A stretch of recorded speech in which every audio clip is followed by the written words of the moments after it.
Hi there, welcome to Across the Tech Pond, the US-European podcast covering the main technology conferences and events, hosted by David Marshall, Neil Hughes, and myself, Antony Savvas.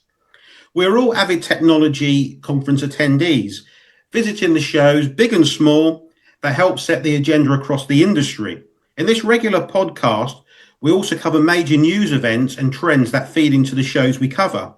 In this show, we will be covering the recently held VMware Explore show in Las Vegas, staged at the Venetian Hotel on the Strip. Before we get on, let's introduce ourselves. David. Hey everyone, like Antony said, welcome to Across the Tech Pond. I'm David Marshall of VMblog. I'm located here in the US in Austin, Texas, and I'm excited to be a part of the show alongside my two friends and colleagues. And hi, I'm Neil Hughes. I've not drank a free whiskey since returning from VMware 7 days ago now. But in all seriousness, I host the Tech Talks Daily podcast, which is part of the Tech Talks network and also write for Cyber News and Techopedia. And myself, Antony Savvas. I'm based in York, North Yorkshire, where I regularly fly out from England to the US and across Europe to attend these events. I work for the channel title, the European channel title, IT Europa, which covers managed service providers, system integrators, VARs, etc. I also write for the Telecom Press, IoT Now, Vanilla Plus, and various other titles on the network scene as well. So that's me, that's David, that's Neil. Right, as mentioned, we're covering VMware Explore today, the customer and partner event held in Las Vegas at the end of August, which we all went to. Broadcom, let's just recap. Broadcom completed its acquisition of VMware for $61 billion in November 2023. And since then, there have been complaints among some customers that they have been forced to pay more for their VMware products. And a large number of partners not doing enough business as far as Broadcom is concerned have been axed too. So, David, in your opinion, did Hock Tan, the Chief Executive Officer of Broadcom, do enough during his show Keynote to reassure customers and partners? Well, that's an interesting question. Did it reassure customers and partners? I'm not exactly sure about that, but let's come back to that. What Hock Tan did do, he opened up his keynote by emphasizing that private cloud infrastructure represents the future of IT. And he laid out data to prove it. He also said VCF9 would eliminate operational silos, unify resources, and become the foundational platform of choice. And he emphasized the tremendous momentum in the industry, driven in large part by what he described as the cloud reset, which is mainly fueled by AI causing a significant shift back towards private cloud solutions. So to me, it feels like folks were already on one side of the fence or the other. If you're on the, hey, we're okay with this new direction and it's fantastic side of the fence, what you learned in the keynote from Hock Tan was enough to reassure you that VMware and Broadcom were going in the right direction. But if you were on the other side of the fence thinking, we have no idea what's going to happen to us, and we like the old vSphere product line, and we came here to better understand the direction of things, you probably weren't reassured. And unfortunately, you're probably still trying to figure out your next steps, how to push forward, how to get a better handle on what's next for your migration path. In the end, if you came into VMware Explore expecting or being excited about VCF9 and migration your environment to a full private cloud, everything you learned and heard from the keynote did reassure you and possibly did excite you. That's probably a fair comment. I mean, what did you think, Neil? I mean, it wasn't a bad summing up there by David. I mean, I don't think there's anything we can really tear them apart on there. I mean, in terms of the marketing side and how the partners and customers may not see things. What was your overall feel from the keynote, Neil? Well, I think whenever we're covering an event, we're always listening out for that killer headline. And the last time I saw Hock Tan on stage was at Barcelona last year. And one of the lines that really stood out to me was, I think he said, some of you work for companies that don't like to pay for the value of technology that we all love.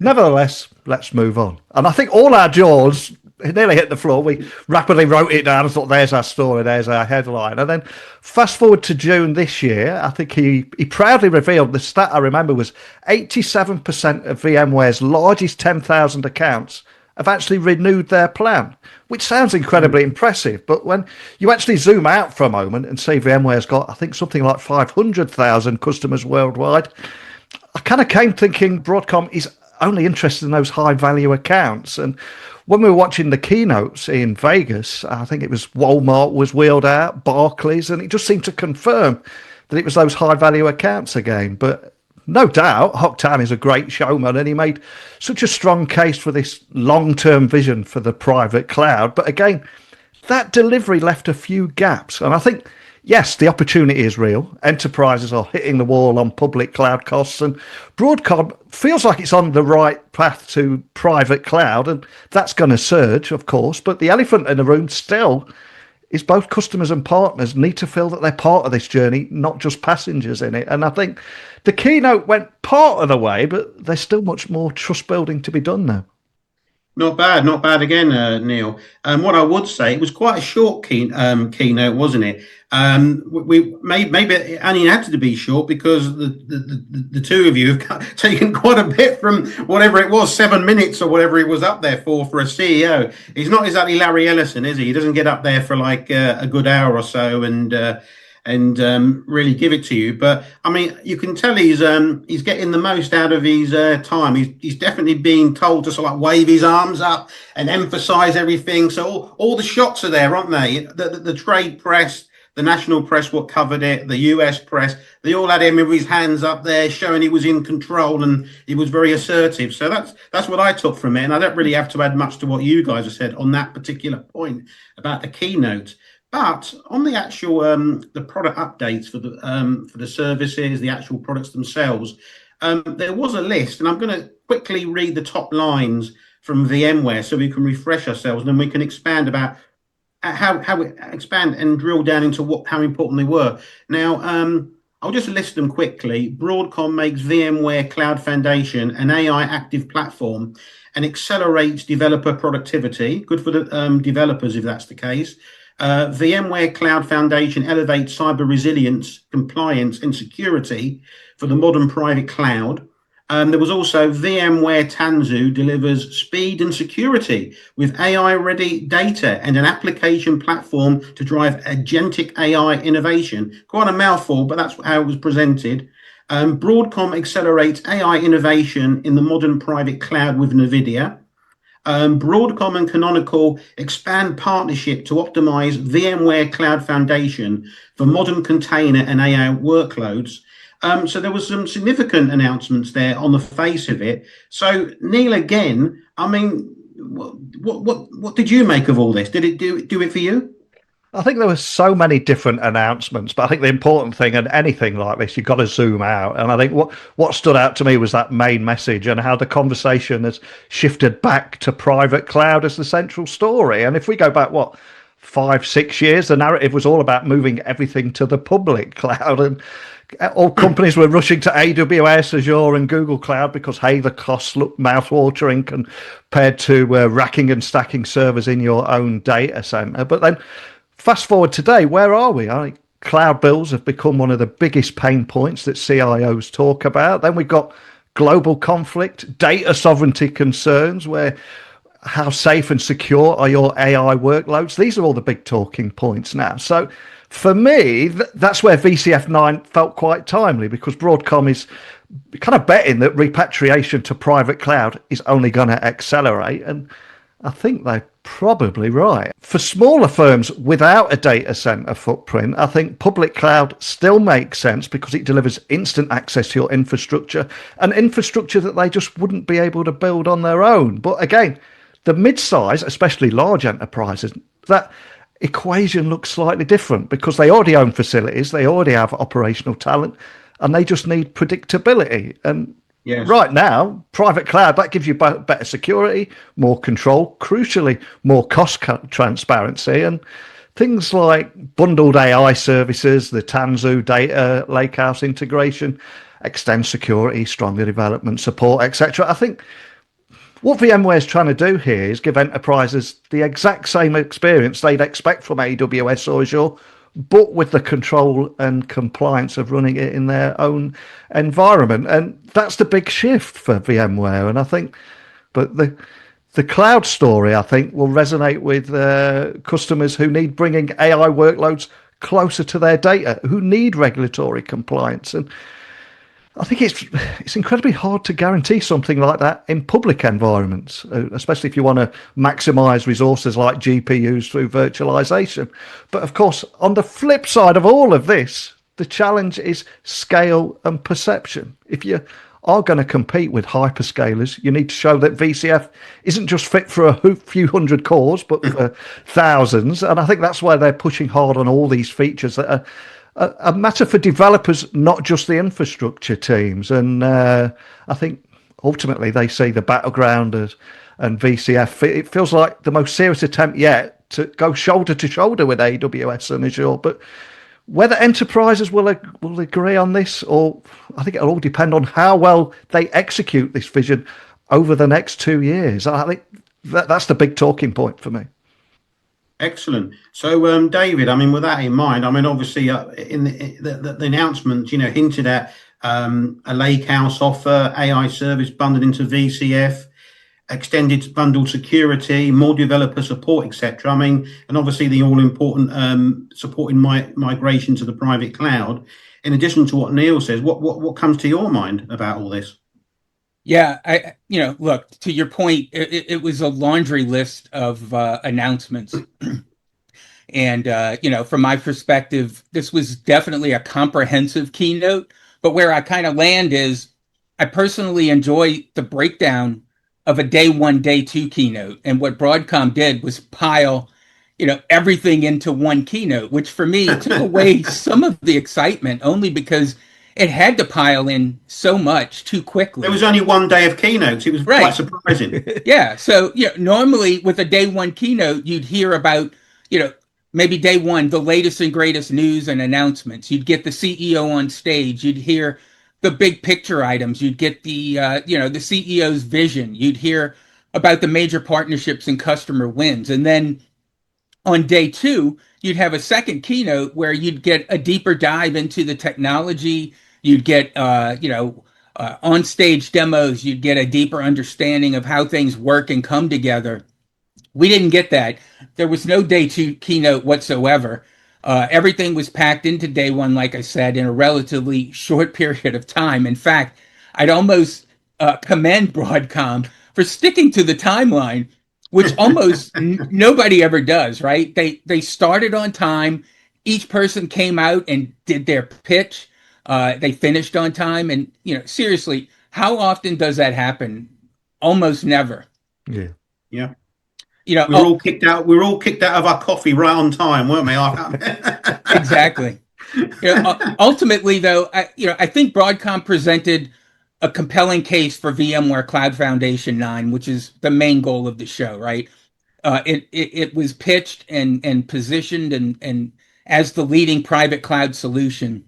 They did a great job of addressing contemporary IT challenges, digging into the security side of things, explaining the public cloud repatriation, the hows and whys, the developer enablement, operational unification, and pushing towards the exciting side of things. There are new announcements. You gave that laundry list. There are new announcements regarding private AI as a service and cyber resilient data, demonstrating VMware's forward-looking strategy. Two quick highlights for me from that show.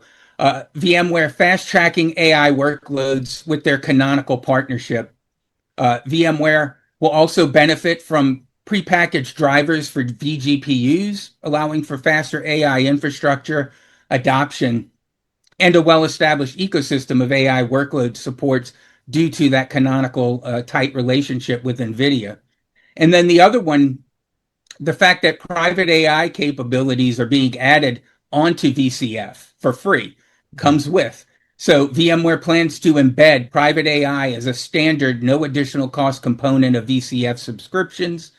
And, this too will support the next generation of GPUs from NVIDIA and AMD. So I think those two kind of things, and obviously AI is a big topic as we head into 2026. So those things kind of stood out to me as well. Yeah. Fair play. I decided to ask a rather stupid question to the head of the Tanzu business unit at a journalist brief, and I said, "Well, Tanzu, I mean, I hear what you've launched here, but why don't you just, bundle that with VCF 9.9?"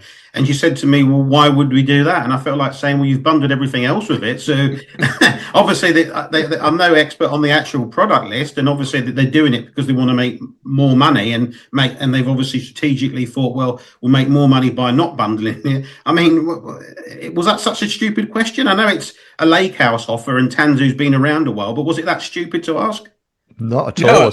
I don't think so. To your point, right? Everything else from this trade show and all the announcements, everything else was all bundled into VCF 9. So the fact that isn't, no, that definitely wasn't a stupid question. It's food for thought. Like why this one product when you're talking about everything else from the old days of vSphere where you had to kind of bolt everything on? Why would Tanzu be not part of the complete package as well? So I'm not that stupid. Okay, that's good to know. In addition to the actual products and services, there was an announcement about a commercial deal with Walmart, which on the face of it looked, quite impressive. I think. I mean, I'll let you, answer this, but what did you two think about that? So, David, what's your thoughts on that? Yeah, so like you said, big announcement around Walmart, but as I was listening to it, the first thing that kind of popped into my head, maybe it's not a fair thing, but the first thing that popped in my head when they announced it was, hey, wait a minute, wasn't Walmart already a customer? So at the end of the day, was that really a big announcement? Probably not much of an aha moment of, hey, Walmart came on board. But what it did do to me, I guess, was solidify Broadcom's messaging around VCF 9. Walmart is the biggest enterprise customer to publicly adopt Broadcom's, newest vision of VMware's private cloud platform. And the partnership itself adds scalability to Walmart's compute and storage capabilities. It's streaming their infrastructure operations while also helping with Walmart's edge computing technology. So for me, less about Walmart being a customer, which I think is old news, and more about Walmart, a major enterprise company, buying into the Broadcom vision. Okay, big customer. There have been problems with other big customers, though, haven't there, Neil? They really have. I recently read Simon Sharwood's post for the Register. I think we all saw it at VMware as well, and he was his report revealed that Tesco was suing VMware, and things got quite dramatic very quickly when Tesco claimed the lack of support could disrupt the entire food supply. And I think maybe I need to eat less food, but there you go. And then Tesco are also going after Computer Center as well. I think they're after 100 million in damages. Well, the same deal because they deployed it for them. Yeah. And I think Tesco are claiming that VMware also agreed to give it an option to extend support services for an additional 4 years. But Tesco said Broadcom subscriptions means they've got to pay excessive for inflated prices for virtualization software, which they think that they've already paid for. But one of the things that stood out to me from this is it's not a David and Goliath story, is it? And the top comment on the article, I think the headline was popcorn time. And the top commenter said, a supermarket with a reputation for bullying its suppliers, and a supplier with a reputation for bullying its customers. So, I mean, I suspect it'll be settled out of court. Starving its farmers. But I suspect this one will be settled out of court like AT&T did. But what did you take away from this, David? Yeah, I think both of you guys, you nailed it, right? It's lawsuits. Look, I'm not a lawyer and I don't understand the legalese of everything, but when you hear things online, like in that article where, the first time AT&T filed a lawsuit in many ways for the same thing that smaller entities were themselves upset over, right? The notion of, hey, we purchased our own perpetual licenses. What part of perpetual, doesn't make sense? We want to keep using our paid for licenses that we've already paid for, continue to get support, but you're telling us that we can't. And these perpetual license owners, they don't want to move to subscription pricing, paying for licenses that they say they've already paid for, they already own. So I think the AT&T case outcome, which happened a while back, was already resolved, but I don't think we know the actual, conclusion of what happened. I don't think that was made public. And now, like you said, we have the Tesco lawsuit in the news. One of the things that struck me was the comment that Tesco, as a supermarket, may not be able to put food on the shelves if the situation over their VMware licensing doesn't get resolved.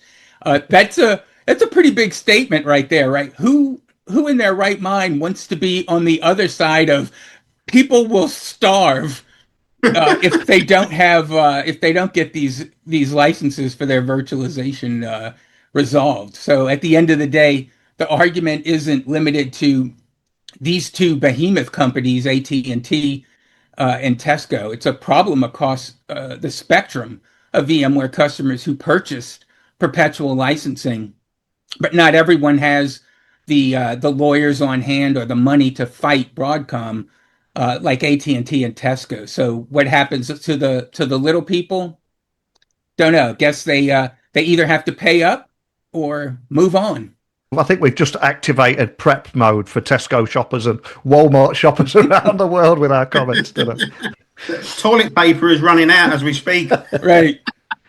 But yeah, I mean, obviously competitors are going to be making hay out of this. I think it would be very entertaining. We'd have to get the popcorn out if it actually did get to court. But obviously, I don't know if the two of you saw that, there was a statement put out by the Nutanix CEO, and he was trying to benefit from it. He was saying that this is a demonstration of what happens when you try to push people on products and services they don't actually want and charge them in the way they don't want.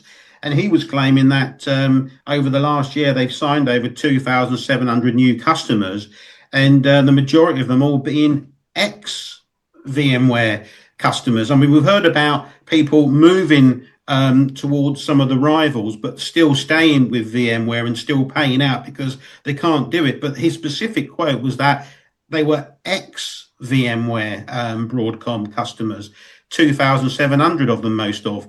And I don't know, maybe they'll invite us to their show next year and we can put Nutanix under greater scrutiny, eh? But going back to Neil, regarding the show, the numbers, the atmosphere, the enthusiasm. I mean, Neil, did the show hit the spot for you? Did it actually, apart from looking at the product, did the atmosphere, did the organizer, did the whole thing really do it for you this time? Yes and no. I love the private cloud approach. I can see what they're trying to achieve. But going back to the Walmart situation, I was sat there, and for me, the big elephant in the room was, well, just read the room, guys. All these people that are unhappy is because they feel that you're only looking after the large enterprises. And the first thing you do is say, hey, look at all these large enterprises we're serving. I would have loved to seen some smaller to medium-sized enterprises on that stage. I think that would have sent a much clearer message, because customers still feel, or many feel, that they're being forced to pay for extras that they would never have chosen to purchase. And smaller companies with smaller teams, they lack the time and budget to extract full value from every single component there. But one of the things I would say is, when we were hunting for tech swag like lightsabers, socks, t-shirts, and maybe even stroking puppies, one of the things that really stuck out to me was all the top sponsors there. If you looked around, the show floor was fairly sparse, to say the least. But what did stand out was AWS, Azure, and Google. They were very much their competitors as much as their partners, and backup vendors who've been core to VMware's ecosystem story for years. Obviously, you would know all about, David.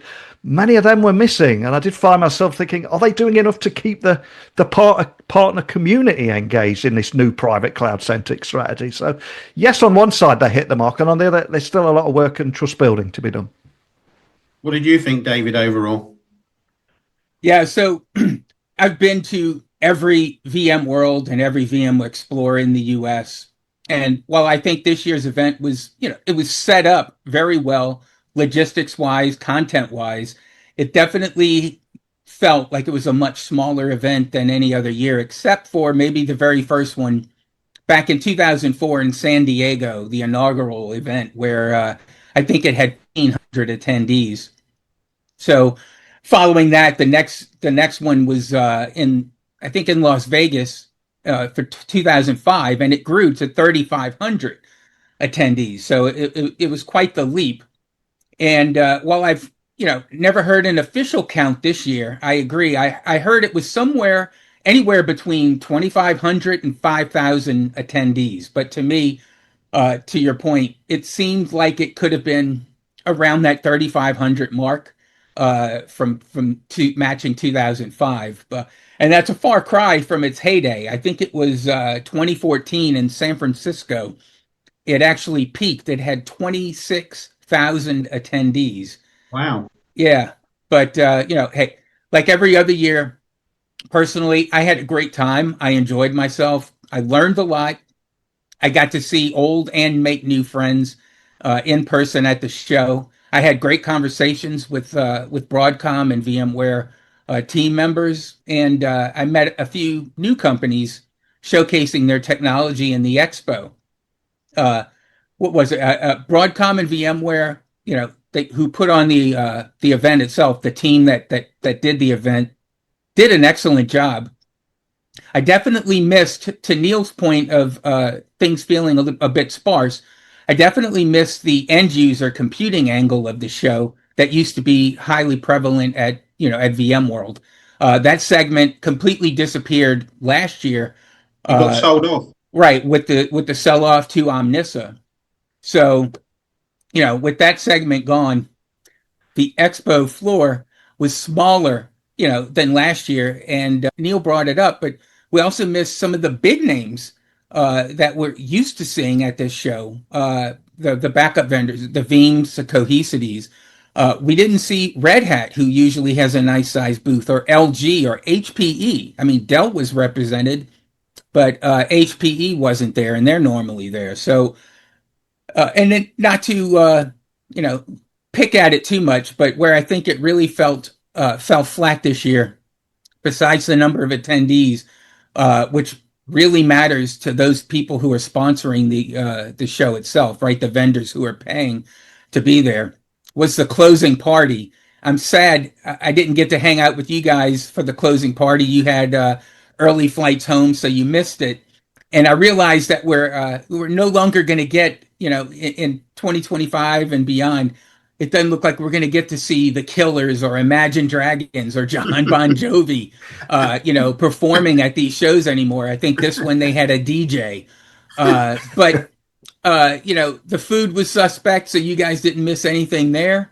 But yeah, honestly, I just had a lot of fun at the party, hanging out and talking with people. But yeah, the entertainment value was not quite the same experience as years gone by.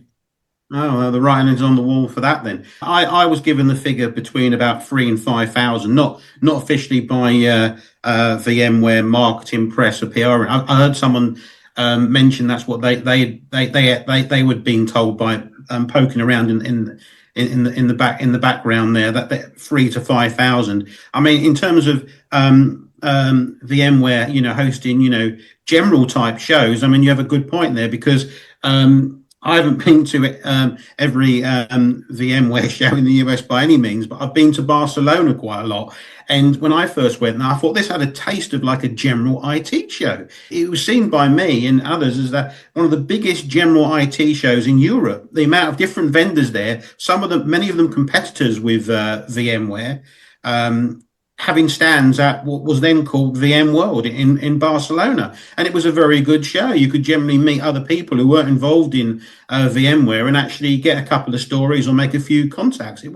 But I think it is a very streamlined event and more focused, obviously, on VMware, like you would expect anyway. But there used to be a bit more for everyone there at these shows. Is that the case? Yeah, I mean, exactly. To me, all signs were pointing to this being the last of the VMware Explore events, right? Which would be a terrible thing in my mind. So, like you said, they canceled the Barcelona event this year, and let's be honest, I wasn't in attendance like you, but I've always heard that it was wildly successful last year, very well attended. Yeah. So, who knows? I was told at one point this was year 3 of a 3-year contract at the Venetian for VMware Explore. And so I thought this was going to be the last one.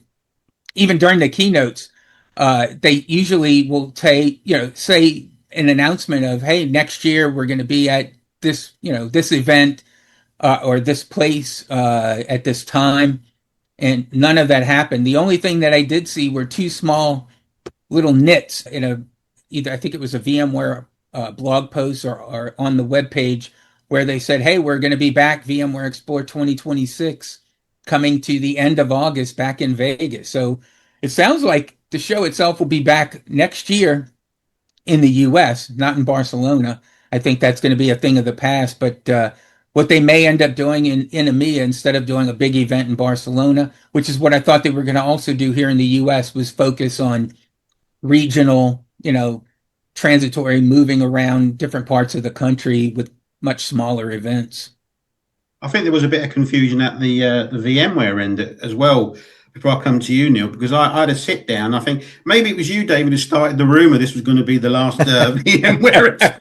But it got spread around quite a bit, and I sat down in front of a VMware executive in a one-to-one meeting, and I said, what have you heard about this? And he rambled on about, oh yeah, we're going to focus on regional events. And I thought, well, is that the case then?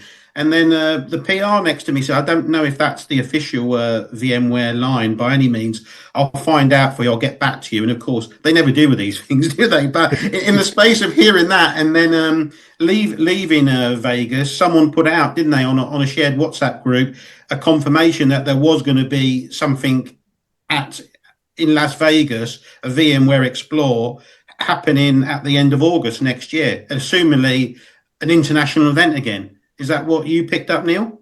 Yeah, I think, well, same as you guys, every journalist I spoke to was convinced that this was going to be the last year. And when you looked around, everything seemed to signal that. And I think it was Simon Sharwood from the Register who showed David and I that, hey, look at this, it's going to be returning next year. We were both surprised. And maybe we just created that rumor ourselves. I don't know. But I mean, there was a genuine lack of commercial news. So we just made that up.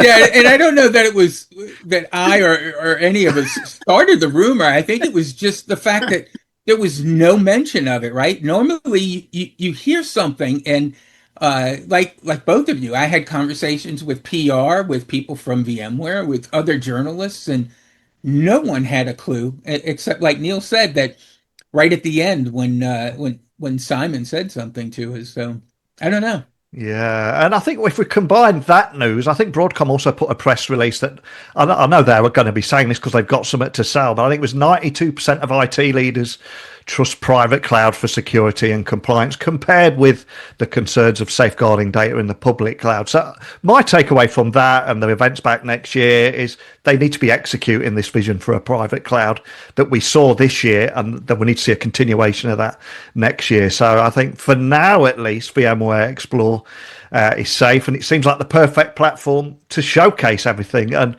prove that they're executing on this. But we could be wrong. we got the event cancellation wrong, right? I would be looking forward to next year's event if that is the case. Let's have the proving grounds. Let's see it. Let's see what private clouds have been brought back in, and let's hear about the success stories.